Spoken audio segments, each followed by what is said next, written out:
If you're a podcast host, listen up, this one's for you. My name is Allie Jackson. I'm the host of Finding Mr. Height, a dating and relationship podcast that I've been doing for 4 years now, sharing my positive and practical approach to dating that's built on my own life experience. And I wanted to share another experience that I've had, my secret behind monetizing my show. It's called Red Circle, and I was just telling my colleague about how much I love their platform. With Red Circle, not only am I getting a seamless hosting experience, but I also love the support I receive in ad sales. It's not just typical ad sales either. It's targeted opportunities based on my show and my life. And the platform is super simple. You just set your preferences and Red Circle matches you with sponsors that align with your show. You can vet every opportunity and their platform gives you great analytics. More recently too, my Red Circle team has brought me opportunities outside of my podcast on social media to really augment the podcast partnerships, bring them full circle. I just can't recommend them enough. If you want to give it a try, go to redcircle.com to get your free trial. That's redcircle.com for a free trial.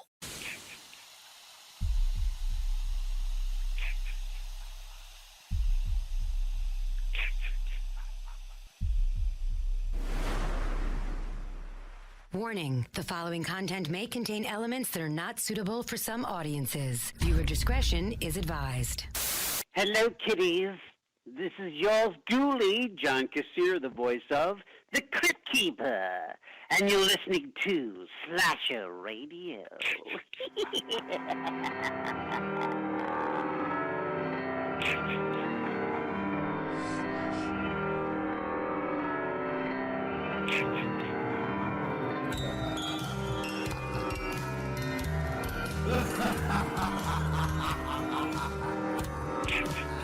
Welcome to Slasher Radio. My name is Bonez, and I'm joined as always by Kat and Rob. What's going on, guys? How much? I am extremely tired and a little grumpy. Oh, so everything's normal. That's great. It's going to be a fun show, guys. Yeah, there you go. Tell them right off the bat, Rob. There you go. Way to reel them in. Just laying it out there, that's all. There you go. You know what? I'm going to get my sound effects open because I can just feel one come along for you. So. I don't think that's going to be necessary. I do. Anyways, what the hell did we do last week? Oh, the Hatchet thing. Yeah, Hatchet. That was a fun episode. We did a watch along for Hatchet, which, I mean, by the time you're hearing this episode, it's going to be long gone, which is more of a reason for you guys to follow us on Twitter. We are going to be doing a watch along of Willy's Wonderland this weekend, maybe. I might have to cut this out if I get busy. But, yeah, that's going to be fun. You guys need to follow us on Twitter because these watch parties are going to be, they're a good old time. Yeah, that was fun. We had some people in there. Ghost joined us for a little while. Chris was there. IR Chris. Yes, Demonic Taint. Yeah. Nesto was in the chat. Yeah, your sock buddy. Yeah, sock buddy Nesto. So, yeah, it was a lot of fun. It was. Yeah, so follow us on Twitter, guys, and keep your eyes out for that stuff, because we did have a nice, decent little crowd for a spur-of-the-moment thing. It was a decent little crowd. Mm-hmm. And I know you have to deal with Rob, but so do we, so. They love it. Anyway, guys, we have a voicemail for this week. It seems to be a little biased. Just to start out with saying that. Is it Roger? No, it's not Roger. Although the investigation is still ongoing for Roger, the Oompa Loompas are hard at work. The Slasher Radio investigation team, fan side, is involved. The Oompa Loompas have reported through Morse code that they have a lead. And it wasn't fully translated, but it's either they have a lead or they shave their balls with Manscaped. So, I don't know exactly what they said, but there's green hair everywhere. Yeah. The worst. When have you ever had to deal with green hair being everywhere? What the hell? Anyway, it was a whole role playing with the Grinch thing. You don't want to hear about it. Holy no. See? Sweet Jesus. I knew it. I knew one was coming. All right, so go. You can call the show. Trace the call. It's coming from inside the house. 917-397-KILL. That's 917-397-5455. You can leave a voicemail. You can send a text message. Anything horror-related, anything related to the show. If you want to talk about it, we can talk about it. I don't have this up again. God damn it. Oh, yeah, I do. Wow, look at that. I was more prepared than I thought. Wonderful. All right. So yeah, this is the voicemail we have for this week.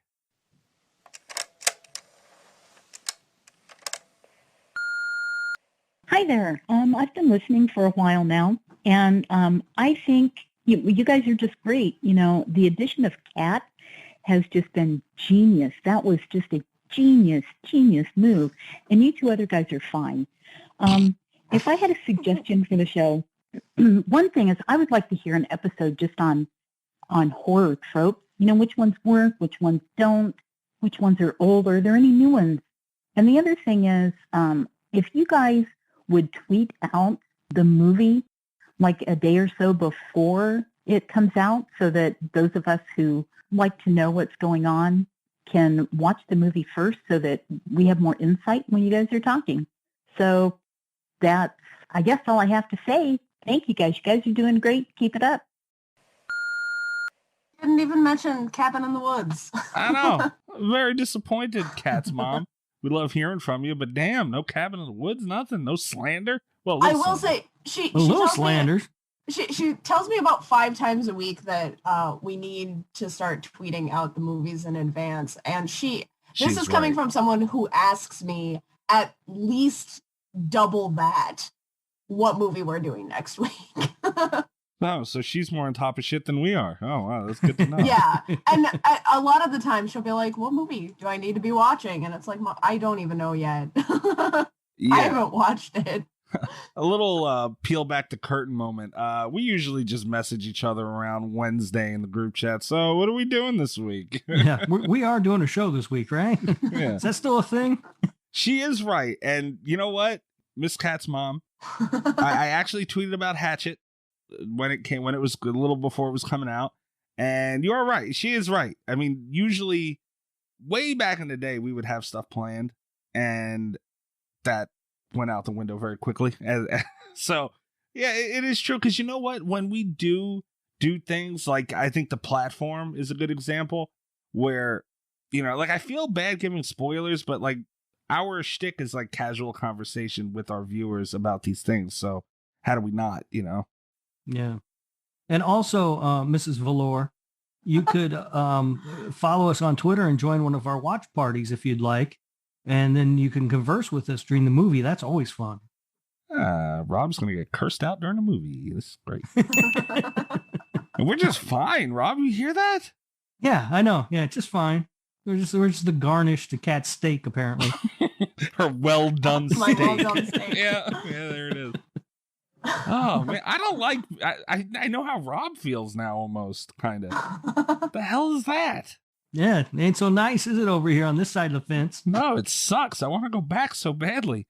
I'm gonna click my heels together 3 times, see what happens. Jesus. But yeah, that was a Cat. I love that we heard from your mom, but I was really expecting like bloodshed. I don't know why.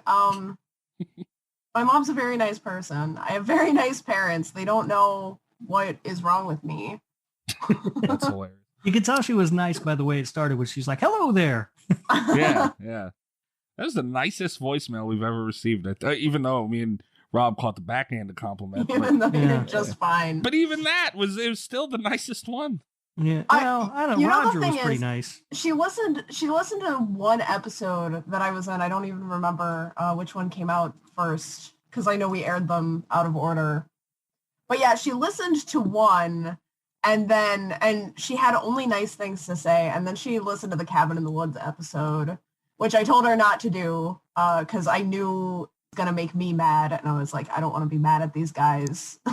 And now you I don't are. want to be mad at Mikey. But she listened anyway, because I told her not to, and then I heard about it for like the next week. The Cabin in the Woods thing has I think made we've her got a mad. special guest for our Cabin in the Woods episode. Oh God, there'll be bloodshed there. Because you know what? Damn it, Mrs. Cat's mom. It's great hearing from you, but damn it, I stand by what I said. Cabin in the Woods, and it sucks because I'm kind of standing alone on this island, but I stand by it. And guess what? We're gonna do that. We're gonna revisit that one again, and I'm gonna say the same shit I said before. So we're gonna be ready to go. You know, it's kind of cool though, as a little sidebar, guys, that we're now that you know Cat's here and Rob's here full time now. And don't you mouth off to me or I'm going to slap you right in your penis. that we're getting to revisit these things. Like Jason Takes Manhattan was a revisit. Oh yeah, thank God we got to revisit that, Jim. It was wonderful. What the hell else? We did another Scream 4 was a revisit, which, by the way, I forgot to bring up when we recorded that. The last time we did Scream 4, it was me, Dismay, and I don't remember if Bobby was on that specific episode. She shit on it too, so it's like, what the fuck is going on here? We didn't shit on it. We just said it's not as good as Scream 2. Yeah, what's going on is we've covered a movie that I liked, but you got me on the defensive about it because I felt like I had to defend Scream 2. You guys shit on it. I don't know if you listened to it yet, right? You definitely, I know what shitting on it sounds like because I'm about to do it shortly. But what? Yeah. No, you're not. There's no way. 1,000,000%. Everyone loves this movie. No. Everyone loves. Oh my God. Yep. Yeah, there you go. There you go. Yeah, so that was awesome. We heard from Kat's mom. Mom, if you want to complain about Cube too. Does your mom like Cube? Yeah. Yeah, everybody I grew does. up with this movie. Everyone likes this film except you, apparently. Not me. Not me. The sequels are trash, but everybody likes the first one. Yeah, let's not talk about the sequels. They don't exist. Hypercube, not a movie. Ugh. Hypercube. Cube Zero? No. God. Guys, we got to tell you about your balls. Say, everybody haven't seen my balls. They're big and salty and brown. If you ever need a quick pick me up, just stick my balls in your mouth. We got to tell you guys about your nuts because you can go to manscaped.com and save 20% off your entire order. Not one thing. I was shopping for something and it was like 25% off certain fucking things, and I put the code in it did one thing. No, Manscaped is hooking you up. We're hooking you up. 20% off everything. If you buy every single thing from manscaped.com, you're getting 20% off the whole shebang. So use the and free shipping. So use the Fansided 20 promo code. You get that 20% off. You get the free shipping. You're going to clean your junk up. You're going to look nicey nice, ready to go. And you can start the very, very beginning trimming the hedges. You can get the Lawnmower 3.0, skin-safe technology, ceramic blade, flashlight on the damn thing. You can blind yourself with it. I mean, it's just the perfect tool for your tool. You know, to put it quite simply. Yeah, a great tool for that. And again, you can do it in the dark if you want. I don't know why you would, but you can. Yeah. Well, there's like a 90-minute battery life on that thing too. Yeah. So you can take your time when you're in there. You know, like I said, light a few candles, get a bath bomb going, make yourself feel special. Yeah, absolutely. The battery life is a very good point because I mean you could use it a couple times. Even the razor I use for my face, like it's gotten to the point where it's like I use it once, maybe twice, and it's done.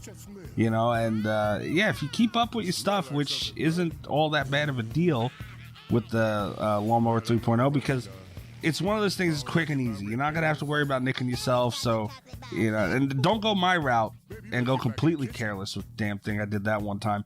But, you know, it's just, it's ease. You know, it's comfort, it's convenient, it's beautiful. You can also get the Crop Preserver, which is a ball deodorant. You slap that on your nuts. Don't literally slap it on your nuts. That would hurt really bad. But you throw that on your balls and you are good for the day, feeling fresh, clean, smelling fresh and clean, which is most important. And you can also wrap it all up with the Crop Reserver, which is a quick little spray. You spritz it on your junk and you're ready to go. If you get get in those little situations, you know, we're coming towards the end of winter, thank God. And once the weather starts getting hot, you know, you get a little bit of chafe action going on down there, and you just run in the bathroom, Rob. Yeah, do it in the bathroom, you animals. Yeah, in the bathroom, and give your Jimmy a quick spray, and you're good as new. It's like, you know, you just got out of the shower, you're gonna smell great down there. And it's one of those things, guys, where I know a lot of men don't think too much about it, and you know, they might give a quick little trim every now and then and just leave it as is. You don't want to do that. We really, for any of you guys out there who are having trouble in the how do I put this in a professional term, in the hey nanny department, this is going to step your game up, fellas. Look at you with the big medical term. Right, I know. Yeah, so don't forget to go check that out. Like we've said before, if you're thinking about it or on the fence of it, just go and do it. Yeah. One other thing I want to mention real quick: do not sleep on their boxer brief. I'm gonna get in trouble because of Manscaped. I'm gonna get a ticket for setting an illegal fire within city limits because I'm gonna go burn all my other underwear and replace them with these Manscaped boxer briefs. These things are amazing. Yeah, it almost feels like you're not wearing underwear sometimes. Yeah, they are so comfortable. So, get yourself a few pair of those too when you're ordering. And ladies, again, order yourself a kit. It's already out there. They're saying that bus stations are the new singles club. So you can go pick yourself up some dirty, stinky old man. You can clean him up just the way you want. Now he's old? Cat, he wasn't old last week, was he? It's getting progressively worse. Yeah, whatever. I mean, it's whatever walks off the bus. Just grab him. Doesn't matter. You can fix him up. Slasher Radio and Manscaped do not support kidnapping people. No, we do not. Your PSA. No. And Patrick, if you're listening, I once again apologize. Patrick is not listening to this show. Nor should he. I feel like I'm getting an email sooner than we are definitely going to get an email sooner than later going about these Manscaped ads. Actually, we did get an email from Fansided. We didn't get an email. It was in the middle of correspondence. And they said we did great. I mean, I think this was prior to Rob telling people to body snatch off buses, but, be that as it may.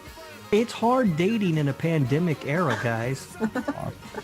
You can't be suggesting that this is the safest way to date in a pandemic era. I mean, I'm just saying you got to do what you got to do, right? Everybody needs a little company every now and then.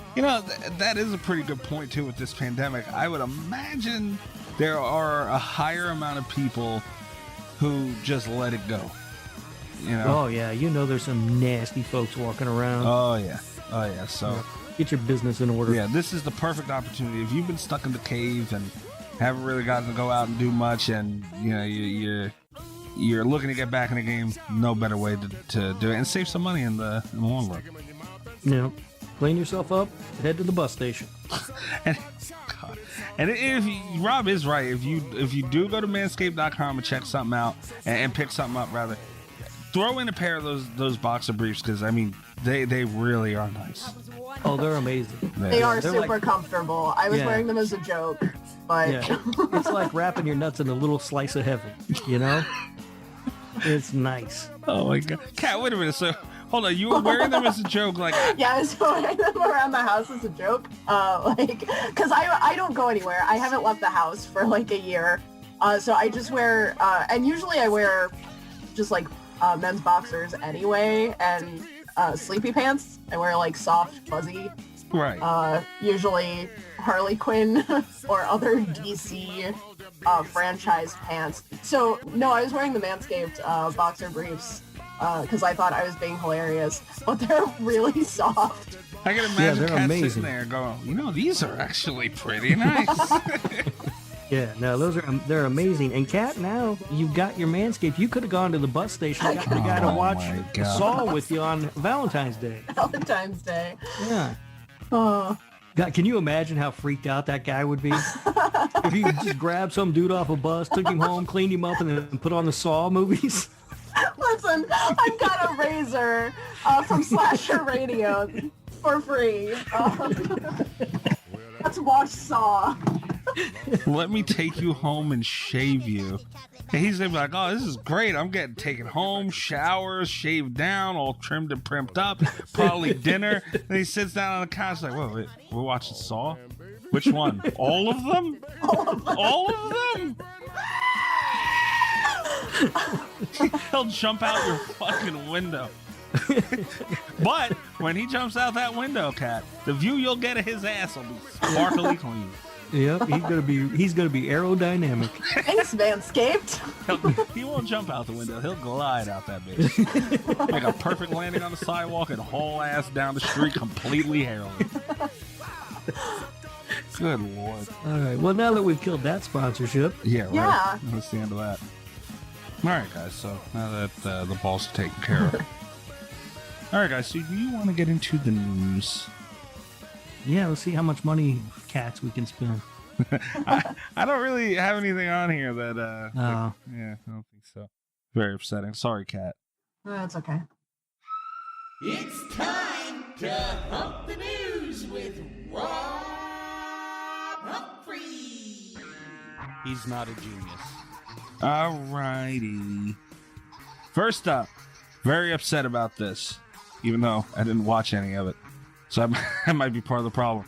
The Twilight Zone reboot series is done, kiboshed after just 2 I think it's because it's on CBS All Access. I think people don't want to pay for that. I say as someone who has a subscription to CBS All Access, but it was for the stand. Yeah, I just canceled my CBS All Access because I watched football on it and football season's over. But even having it the entirety of the football season this year, I forgot that Twilight Zone was on it. I heard bad things when the show first debuted, and I just wasn't all that interested. And I love Jordan Peele, but I had no interest in this Twilight Zone at all. I was so excited when we talked about it with the Are You Afraid of the Dark thing, and I don't remember, but there was a couple other things, and I was really excited. I'm like, oh shit, look what's come back. This is great. And I never watched it. I was like, I don't know. It was only on CBS All Access? I think so. Yeah, it was exclusive to the app. It wasn't even on CBS TV. Why wouldn't you? Because they were trying to drive subscriptions up for CBS All Access. Instead, it looks like they killed the show. Yeah, I was gonna say, if that's the case, like, is it worth the death of an entire show? Like, and you know, as everybody should know, Jordan Peele was behind that, and he's done some really awesome things. I will get to Creep Show. That was the other one. The series. Greg Nicotero was on the show promoting it and talking with us about it. I watched some of them, but I didn't get through all of them. And I loved what I seen. It's just a matter of getting time for these things. That came up on the latest episode of This Horror Life, and I couldn't remember. Ghost was asking me, and maybe you'll remember, Mikey, did they release those one at a time, like once a week? Or did they release the whole thing at once, like the whole season? I want to say they released them all at once. See, I couldn't remember because I know I only watched the first couple of episodes and I liked them. Yeah. But I never finished watching the rest of them, and I couldn't remember why. And then Ghost said she thought they released one a week, and I thought, well, if they did it that way, that's probably why, because I don't like shows that do that. So I probably figured I'd just wait until they all came out and then watch them. Yeah. And then I just never went back and did that. My guess would be is that they released them all at once. That's my guess. I don't remember though, but when I looked at them, they were all up there. This sucks. I don't know. You would think they'd make a bigger deal about Twilight Zone. That used to be a huge deal. Yeah, I don't know. Speaking of CBS, we were talking about Clarice on the last episode. I watched the first 2 episodes, and it is exactly what we knew it was going to be. It is CSI Clarice. No mention of Buffalo Bill? They don't stop mentioning Buffalo Bill. They're legally not allowed to talk about Hannibal Lecter, apparently, but they mention Buffalo Bill about every 15 minutes on that show at least. But it's all still just her going and solving a crime of the week. I don't know. And then every once in a while, somebody will be like, "Oh, you're the woman who caught Buffalo Bill." It's not good. Which is too bad. The actress who plays her is actually really good in the show. I like her a lot, but the show itself is just another bland CBS drama. Oh, it's disappointing. All right, so that's the end of that, I guess. Very sad for Jordan Peele. Although, looking forward to the new Candyman. Yeah, and I don't know. Does he have another project lined up? I feel like he should be working on something as a director, but I feel like I heard something, but I don't know. Yeah, I think I seen something today. I feel like everything's been, everything, not just a release schedule, but production schedules and everything else have been so messed up this past year that it's hard for me to remember. Pre-production, listed under his IMDb, Untitled Jordan Peele Horror Event. Oh. Event. I don't know what the hell that means. I hope they come up with a better title than that. I'm sure they will. Yeah, so that sucks. Guys, I sent you something on Twitter real quick. There's really not a tremendous amount that we could say about this, but the Evil Dead game that I am super fucking excited about, they they released a new image. They unleashed it on the horror community, and it's Ray Santiago, his character Pablo, and Kat, help me. What's her name? What's Homegirl's name? Do you remember? I don't remember. It's been a Dana while. something. Yeah, I feel bad now. And the character is Kelly, right? I think yeah. So they're in there. Yeah. Oh yeah, I don't know. She's got like an Italian name. I don't know how to say it. Leave us Italians alone. Dana De Lorenzo. Oh yeah, De Lorenzo. Yeah. Well, she's. I saw that she tweeted that she was going to be in the game, and then I saw the picture come out. That's cool. I like that character a lot. We just spent how much time trying to figure out her name? I like the character. I didn't say anything about the actress. Fair. She could be an awful person. I don't know. Yeah. Well, it looks so good. I want it to be good so bad. I can't wait to play this game, and if it disappoints me, I might need to find a very tall bridge. I don't know. Is there an estimated release date on it yet? Nope. All right, well, not that I know of. All right. I can't wait. I love Friday the 13th, but I need something else, and this could be it, and I don't know. I hope when it comes out, it's like an Xbox exclusive somehow, just to piss the both of you off. I feel really bad. I don't have high hopes for it. Oh. I'm losing confidence in it. Why? What makes you say that? I don't know. I just, when they said Evil Dead game, I was really hoping it was going to be like an Evil Dead game and not, like an Ash versus the Evil Dead game. And just from what I've seen and heard, and I don't have anything to back this up, I could be totally wrong, but it does seem like it's going to be another one. They had said that they had hinted that there was going to be a single player thing. There was going to be like a campaign mode or whatever, but It definitely seems like they've been really focusing. I think it's going to be another one of those like multiplayer. I do think it's going to be more like Friday the 13th. Oh, I don't need another one of those. I hope it is. Like, I don't really want that. No, I don't either. I've got Friday the 13th and I've got Dead by Daylight. I don't need another one. And then like looking at the graphics, it also seems very much in that vein of video gaming, which there's nothing wrong with, but it's not what I want. Yeah. No. But just to be clear here, you're not saying anything bad about Ash versus the Evil Dead, right? No, I that show love kicks Ash ass. versus Evil Dead. All right. I really seriously, it's one of the better, I think, horror TV shows. But I would think, I don't know, but I mean, just the Ash vs. Evil Dead, with Dana and Ray in there, it could just be trying to get name value, maybe. Yeah. But I mean, I think they're definitely focusing on an online. Yeah, I think so. Which, personally, my preference, I love that. Like, I can't wait for that. So, cannot wait. No, I'd much rather prefer a single player campaign mode, some sort of story mode. I don't know why. What's wrong? What I didn't get with Friday the 13th. It would have been awesome. I'll admit, it would have been fucking awesome, but I don't know. The offline challenges are fucking hard enough. I'm still trying to get through those goddamn things. I would enjoy the offline, like single player version of Friday the 13th a lot more if they'd let me play as a counselor.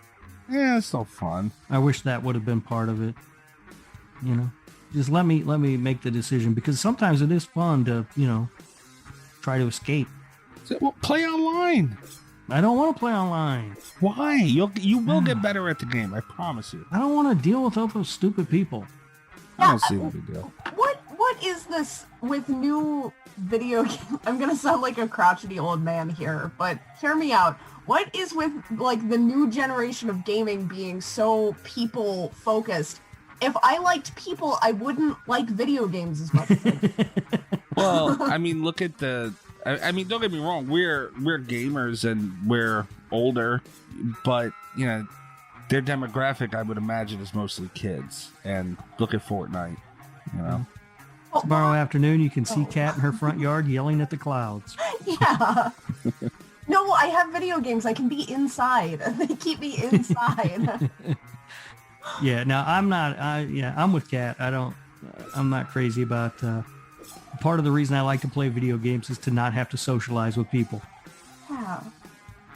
And a horror game, especially. Like, I want to sit alone and be scared and not because I have to worry about interacting with people, just because I want to run away from stuff.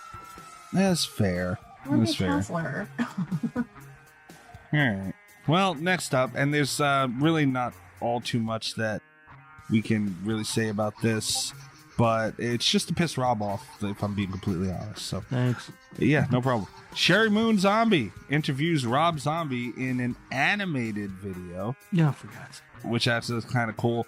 And it's just a short, let me see if I can see how long. Oh, it's a 3-minute video, about 3.25-minute video for the promotion of the lunar injection. What the fuck is that? But imagine that's his upcoming album. Oh. Yeah. I don't hate that. I've said before, I don't like Rob Zombie when I've seen him in interviews and stuff. Seems like the nicest, coolest dude in the world.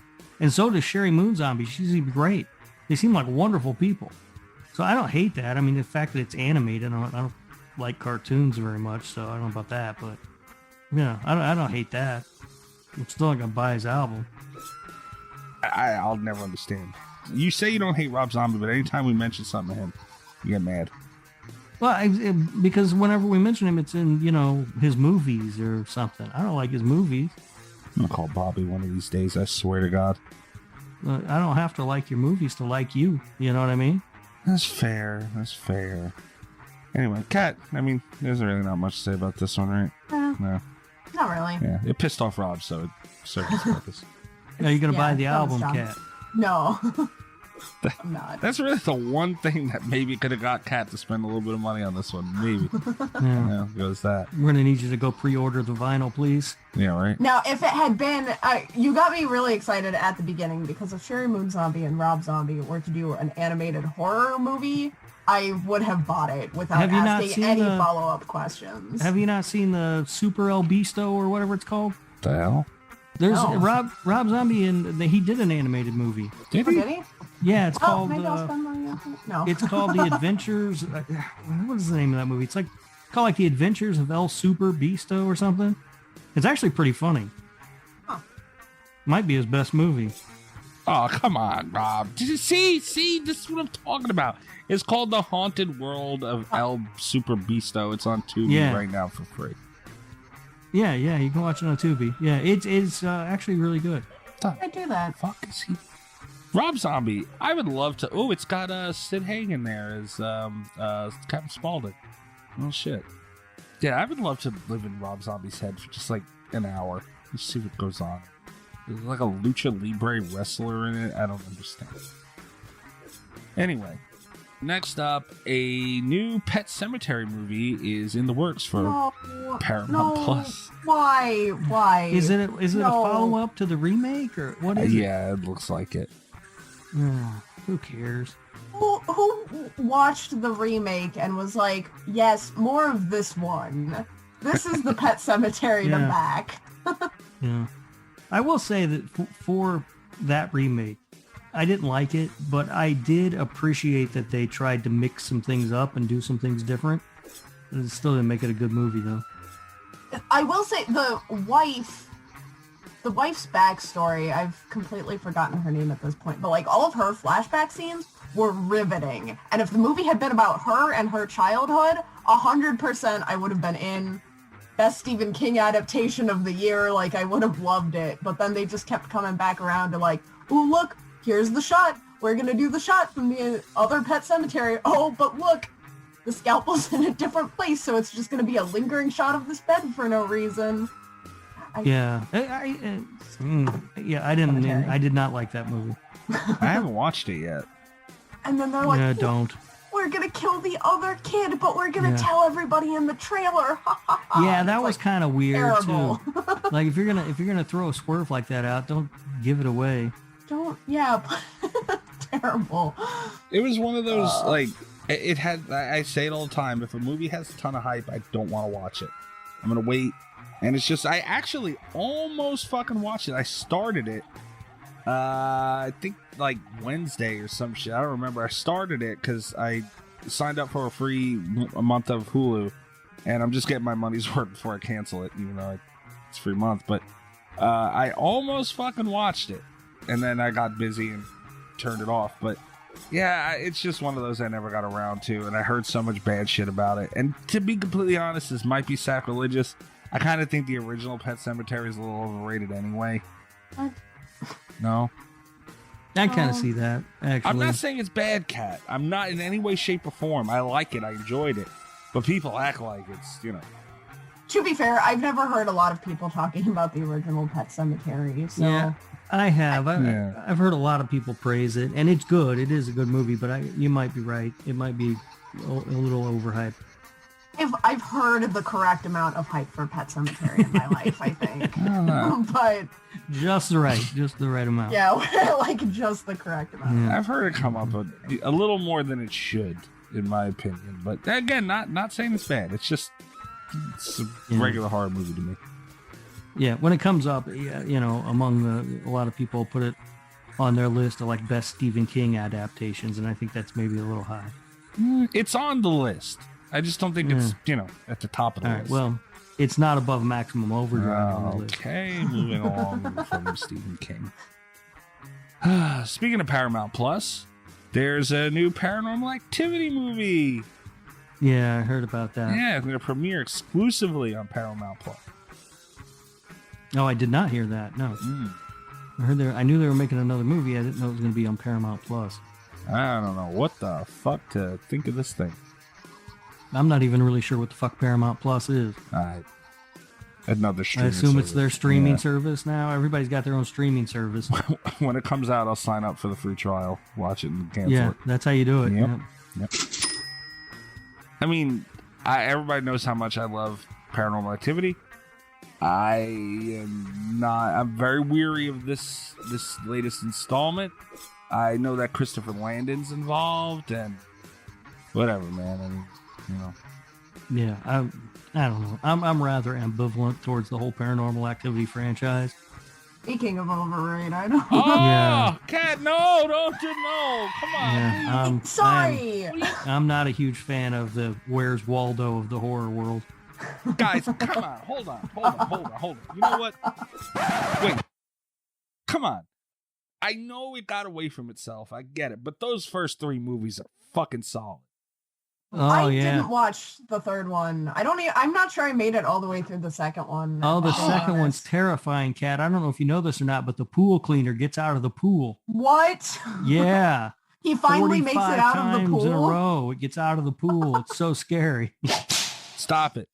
It was a good movie, man. No, that second one's not good. Second one's really good. The third one is even better, I think. The third one's the best one in the franchise. Third one's really good. That I did like the third one. They did because they got away from the security camera stuff because it's set in like the 80s. Yeah. And so they have to use that camcorder, and so it forces them to be a little more inventive. And I did enjoy that one, but the first one I thought was okay. I liked the third one. The rest of the franchise, I've got no time for. I will say, I think part of my problem we were talking about movies that you hear hyped up too much being hard to appreciate. I think that was part of the thing is everyone was telling me when Paranormal Activity came out, like how terrifying it was. It was the scariest movie any of my friends had ever seen. Like it got hyped up to such a degree. And then I got so bored because I was expecting it to be just like this terrifying thrill ride. And it's like, okay. So it's like a documentary, but it's not real. So, I was just talking a lot of good about fucking. I recorded another show I did a guest spot on, and I talked a lot about Paranormal Activity, and very positive conversation about it. Now here I am on our show and fucking miserable. guys, come on, man. I can understand Kat's point of view with that. It was not like terrifying. It did have moments where, it might have got a jump out of me. I haven't seen it in a while. I don't remember, but Wait, not terrifying. The pool cleaner was out of the pool. Okay, every time I close this window, you make me open it. At night, I don't know if you understand this. At night, when they went to bed, the pool cleaner was in the pool, but in the morning, it was next to the pool. That's where he's supposed, the pool cleaner is supposed to be in the pool all the time, though. It lives there. I couldn't believe it. I couldn't sleep. Not entertained. I don't know, guys. Come on. I mean, you got to admit, this came out in 2007. There was shit coming out in 2007. It wasn't really a scary movie, but it was tense. You didn't even get that, Cat. It didn't give you any tense moments, nothing. No. Oh. I will say I appreciate more what it did for the genre now that I'm further away from it. But this was my least favorite horror franchise as it was coming out, like when it started. I was so disappointed. Damn. Kat, please do me a favor. If you get free time, at least watch 3. Do me that. Maybe. Is it free somewhere? I'll watch it if it's free somewhere. Jesus Christ. The Rob Zombies movie. What? That's Paranormal Activity 3. I think I watched that. It's on Hulu. Yeah. That's another one. I watched that. Actually, I watched that instead of, that's what I did. I got busy and then came back and I put on Paranormal Activity 3 instead of Pet Sematary. So, but yeah, I mean, for Paranormal Activity 4, the marked ones, Ghost Dimension, don't even waste your fucking time. But I stand by these 3. Ghost Dimension was one of the worst trailers I've ever seen. One of the worst movies. For a movie. Terrible.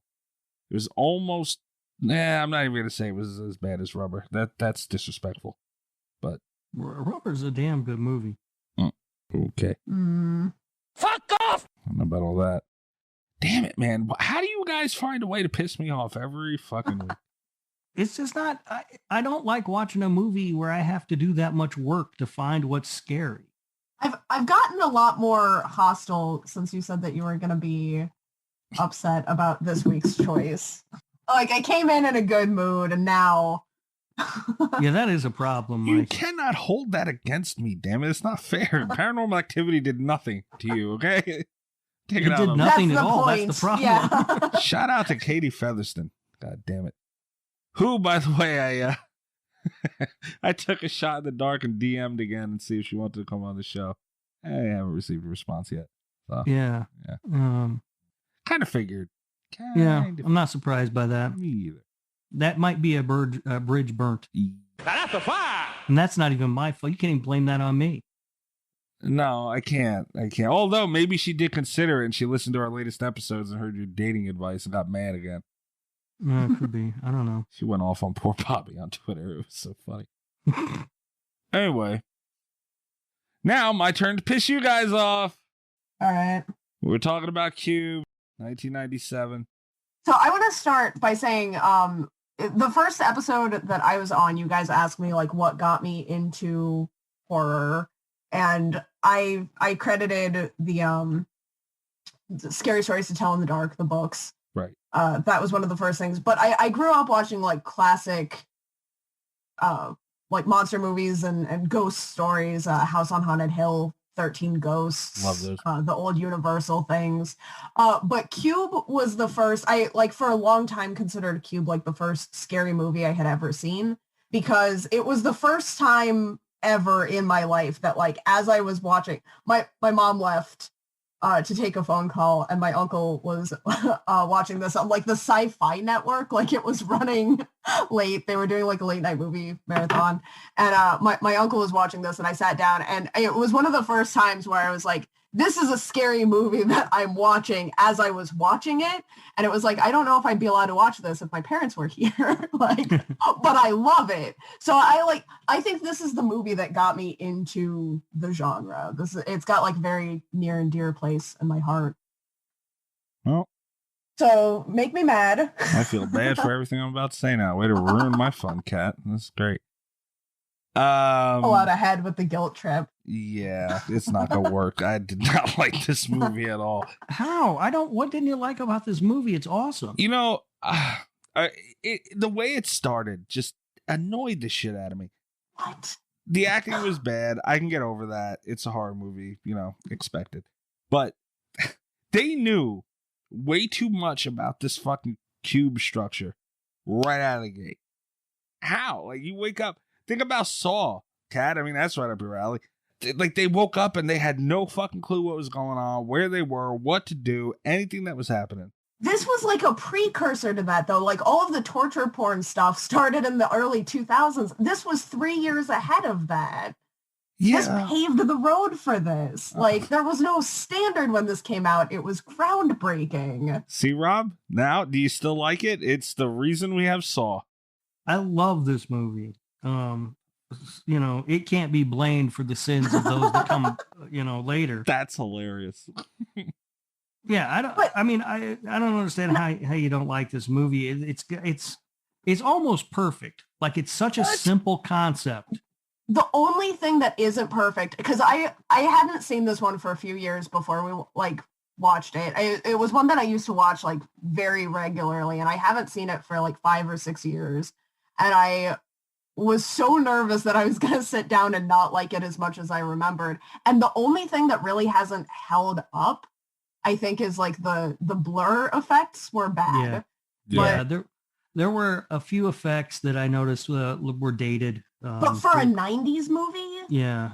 And I do agree with you, Mikey. I did in this watch through, the acting kind of, it was real bad. Subpar. It was bad. Especially, I thought Quentin was especially bad, and Holloway got on my nerves too, with the way she delivered her lines. So yeah, I thought the acting was rougher than I remembered, and yeah, the effects looked dated. But other than that, I had no complaints about this movie. So it didn't bother you guys at all that they just knew so much right out of the gate of this thing? I didn't feel like they didn't. Yeah, I didn't feel like they did. They didn't know that much. It's under an hour and a half runtime, and they're wrong about so many things. Like, each time they think they have it figured out, there's a new piece to the puzzle all the way through without it getting I never felt like it was too repetitive on that or formulaic. I was genuinely surprised by the stuff. They spend so long figuring out the prime numbers, and then that's not correct, Well, yeah. I mean, they didn't, get everything down, but I don't know. The way they opened that thing and just automatically thought, okay, you know what? I'm going to throw something in there, see what happens. Who thinks? But the original group of people didn't do that. There was another guy who joined them while they were still in the first cube, and he had been traveling through, and he's the one who tested out the next one. He's the one who knew to throw the boots in. Because he was an escape artist. That's the kind of thing he would know to do. Yeah, I can see him. But the cop, I don't know. The cop just seemed like he knew too much, right? I think about... The cop didn't know anything. The entire movie, he didn't know a goddamn thing. No, he just, I don't know. Just at the very beginning, I should have noted down exactly. I did have something noted down, exactly what pissed me off with it. But then the escape artist guy came in, and I changed it to, how do they know so much about this place? And then I put the escape artist maybe. So yeah, I caught that too. But I don't know, that annoyed me so much right out of the gate. And then the bad acting was okay, what the hell is this? But I don't know, man. Usually, I kept an open mind too. I tried to get over it, and I just feel like not enough was done to change my mind on this thing. I'm gonna go on record right now and say this: Cube is a better movie than Scream 4. Oh, get the fuck out, Rob! Stop it. All time. Stop it. Don't you? There's no way you mean that. Cube is in my top 20. Cube is amazing. I don't understand how you couldn't like this movie. Just the simple, brilliant concept of having these traps in these rooms and people having to make their way through them. It's so tense every time they're going to go into another room. You don't know whether it's going to be trapped or not. They make it clear from the start they will kill any of these characters at any time. And can we talk about the set design? This might be my all-time favorite horror movie set. because it's like it's very simple. It's just like the cube rooms, and you think that's going to be like the most boring set of all time. We talked about this like during the platform, where it's like the set design was very intentionally drab, but like there are so many details in the architecture of the cube, and some of them have practical purposes. Like you see the little dots actually are the things that release the spikes in the sound activated trap room. Yeah. But it's like, just, you never get tired of looking at the cubes because of the way that they're like very elegantly designed. Yeah, and they made a smart choice to change some of them up with different colors. Yeah.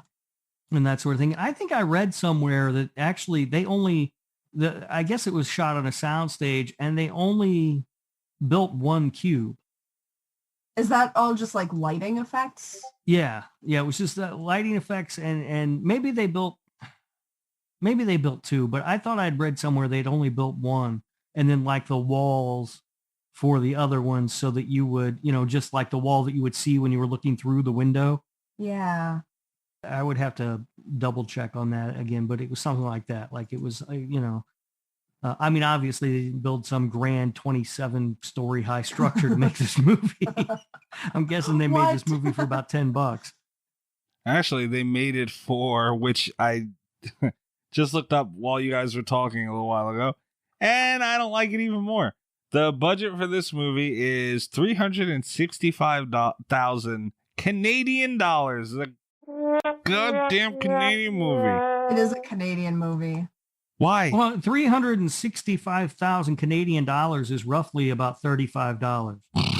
That's fucked up. It is not. It's about a little less than. It's about 286,000 currently. Yeah, here it is. The set contained just one cube, changed to different colors by means of gel panels. And it's so effective though, because you get variety in it, but it's such an intriguing set design. Yeah. It looked cool. I'll give it that. I don't think it was anything spectacular like you guys do. It looked cool. I did notice, like, to me, it made me think they were like inside the Pinhead box. Kind of. I don't know why I got that feel from it. Like, so that was. Yeah, I could see that. Yeah, I don't know. I just kept thinking of that, especially when it was red. I don't know why, but yeah. I mean, the set was cool. It was a cube. Do not get much out of me from this one. I'll tell you right now. I can't believe that you're not on board with this one. I thought this was going to be one of our coming together as a family episodes. I really Where you thought discovered this was, a new as a matter gem. of fact, when I took notes, I only wrote down the two things that I didn't like about this movie, because I figured that was all I figured we'd be heaping praise on it the entire time, and I wanted to make sure I pointed out a couple of negatives. Well, what are your negatives? I already mentioned them: the acting and the effects. That's it. Yeah, that's it. That's my only complaints with this movie, because it's awesome. You guys, I don't remember if it was Scream 4 or not. It might have been. I don't remember what the hell movie it was. What we were talking about, and you guys brought up the dialogue. The dialogue in this was terrible, and I normally don't notice that shit. Is it terrible, or what? Is it a little bit dated? Because even I that was one of the things I expected going in. I sat myself down to watch this, and it's like, okay, I haven't seen this in a while. It came out in 97. Like, it's Canadian. It's a Canadian 90s film. That did occur to me actually too when I was watching it, that there is a bit of that late 90s monologuing by the characters in this film. Yeah. A lot. Like you run into that. There was a big thing in that time period. Like Kevin Smith did that in his movies a lot. The characters in Clerks and Chasing Amy, especially, it seems like they don't talk to each other, but rather just monologue at one another at times. And there is a lot of that in the dialogue in this movie. I don't know. The cop just really, he annoyed the shit out of me throughout. Like, he was overacting. He's supposed to. Oh, well. Yeah, it wasn't even that time. Yeah, I get that. But, like, it was just the way he was overacting. He was, and he's such a big part of the movie. So it was like, it was annoying to me. I don't know if maybe that's what, like, I don't know. He just, I understand you need the leader of the group and he's going to take control, but it's just like his character, man. Ugh. Yeah, I mean, there's that character in any kind of movie like this where a group of strangers are thrown together in a strange situation and have to survive. There's always that one guy who wants to take charge and is a big jerk. Yeah. You know, and then that was his character. Yeah, his acting wasn't great. But, you know, I thought the character itself was fine. Maybe it was the way he, to me, the way he put it through. I don't know. I will say this. One of the notes that I took off, which was negative, I felt like there could have been more turmoil. This is the note that I had, that there could have been more turmoil within the group. Obviously, they hit that later on in the movie. I'll give them that. But I don't know. Obviously, you don't want that right off the bat. But like after a while went on, like I was like, yeah, I don't know. They're kind of a little too chummy. Like in a situation like that, they didn't pull through enough of the platform. Again, to bring it up, was a perfect example. When they were hungry, you knew they were hungry. They were suffering. They didn't put that through in this. The girl who couldn't have a cigarette, believe me, as a smoker, I know, she'd be way more bitchier than she was. Like, I'd be a total fucking, oh my God, I'd be the biggest bitch on the planet. Worse than you are now? Yeah, way worse than I am right now. But no, I feel like they didn't put that through far enough, because I'm sitting there like, man, you would think they'd be in a little more, there'd be more suffering throughout it, you know? Like, well, it's hard, but we don't know how long they were in there. I mean, really, you know, there's no way for us to know how long they're inside there because, you know, the passage in time is just lost in that cube. After a couple hours of not having a cigarette, you're going to notice it. She's broken the habit already. She had already quit. Well, she quit once and then she started smoking again. No, she hasn't smoked for 3 years. Oh, I thought, then why was she going on about a cigarette? Because she needs to be occupied. Like, that's the thing, is the stress of the situation has made her miss smoking. Yeah, that makes, they shouldn't have brought that up then. I was like, as a smoker, that's why I look at it. It's like, man, 3 years.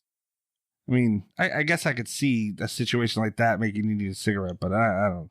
It just, to bring that up, you would think that I was waiting for it. I was like, oh, okay, she's about to, you know, be tweaking out a little bit or something, you know, like then it's brought up for no reason to me. To be fair, and I want this to, like, because the acting wasn't, I don't think the acting was as bad as you guys seem to think it was. I think a lot of that probably is growing up with this movie. Yeah, let's see that. But I do think, like, all of those things that you're talking about, a lot of that is stuff that would have come through in the acting. True. So I think it's, like, very hard to show, because the makeup, I think they did a really good job. Holloway, even like 30 or 40 minutes into the movie, she's looking rough. You can see the bags under her eyes. Yeah. Like, everyone's sweating. You can see everyone getting more and more dehydrated. Like, everyone's lips are getting chapped. You know, they've got, like, the sweat stains. I think makeup did a really good job making them look like they've been in there for a while. Yeah. I will say there should have been but again, if you're already having problems with the dialogue, you're probably not going to do, like, twitchy dehydration stuff. Right. The best on top of it. Yeah. But makeup was pulling their weight on that, I think. And I think that's why it stood out so much to me. You know, because it's like, damn, man, they look like they're in rough shape and they're just their actions are moving around business as usual. I'm like, what the hell's going on here? Yeah, but you start to see the cop come unhinged. Yeah. As the movie progresses, he starts to get more and more aggressive and more angry, and, you know, and to the point to where he turns into a murderer. I love the moment when towards the beginning when Holloway jumps into one of the rooms to test it and she swallows the button that they're all sucking on, and everybody thinks that she's being poisoned. Yeah. That made me laugh. And I do think the guy in the beginning, the guy that gets diced, I think that's one of my favorite opening shots of a movie also.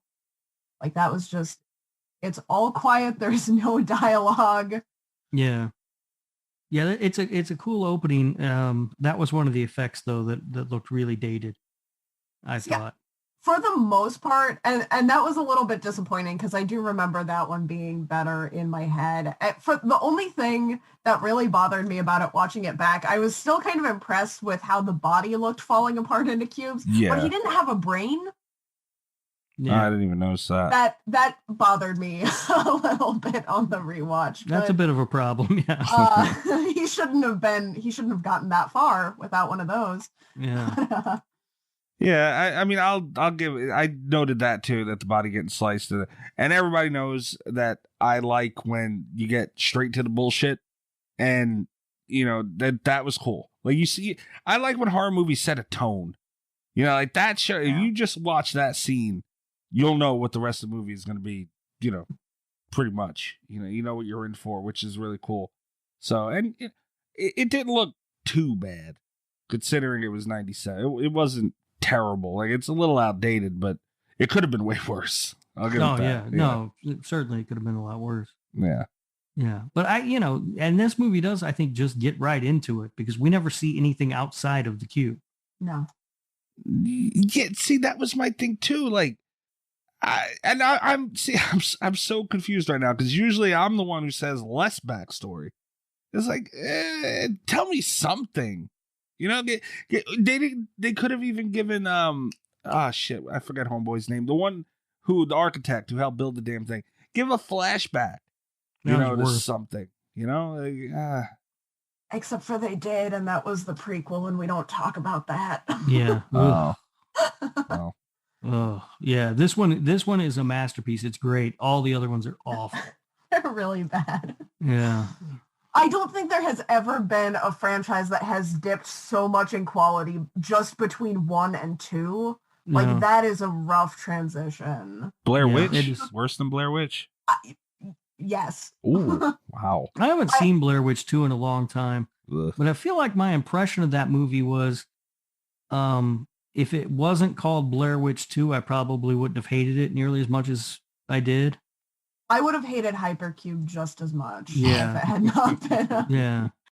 Yeah, I probably won't be watching Hypercube. Spoiler alert.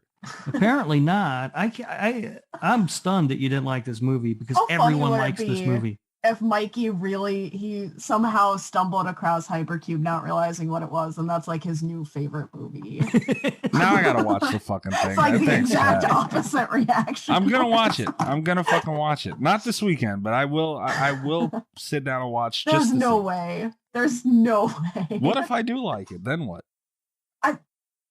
Then we're not friends we'll have a anymore. problem. Jesus. I don't think know we what already the have problem a problem will on be. this show. Yeah, I mean, this got worse and worse with us guys. I'm shocked that Rob's calling it a masterpiece. I can see how you guys like it, but to carry on the way you are, oh my. No, I love this movie. So good. And one of the reasons why we're doing this movie this week is because we were talking about cool deaths when we did Hatchet. Really, really, I think these. I keep saying how much I like Cube, but I think these were some of like the best, most memorable horror movie deaths from the 90s. Yeah, I mean, the concept being so simple allowed them to be extremely creative with the kills in the movie. And even some of the kills, like even some of the narrow misses are so terrifying in concept that you don't even have to see the death, you know? Yeah, like that room where the cop, can't remember his name, where he gets Quentin. cut on his leg. Yeah, the wire trap. Yeah, because he jumps out of it at the last second. Yeah, that was really cool. The part that there was something that made me laugh when the cop kept throwing that dude into the rooms to try it. Yeah. That shit was funny. Like the first time he did it, I was like, oh wow, that's fucked up. They did it again. I'm like, well, that's one way to figure out which one's safe. Poor bastard kept getting thrown in. Oh man. I feel like you guys would do that to me after this episode. Only after you said you didn't like the movie. Poor me. Yeah. I don't know, man. I just like I really didn't Like, I really don't have much to say. This is kind of like Rob, a platform. Like, I really don't have much to say about this damn thing. No, Just well, don't understand. I don't either. I'm baffled by the fact that you didn't like it.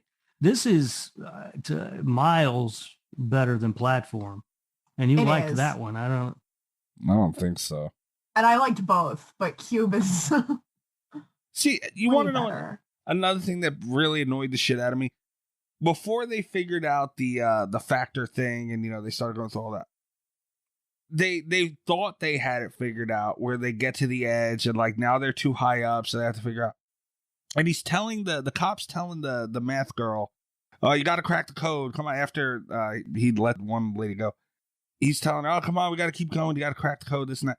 Dude, you're at the edge. Just go down. Like, well, what is there to crack? Just fucking all you have to do is go down. That's literally all you have to do.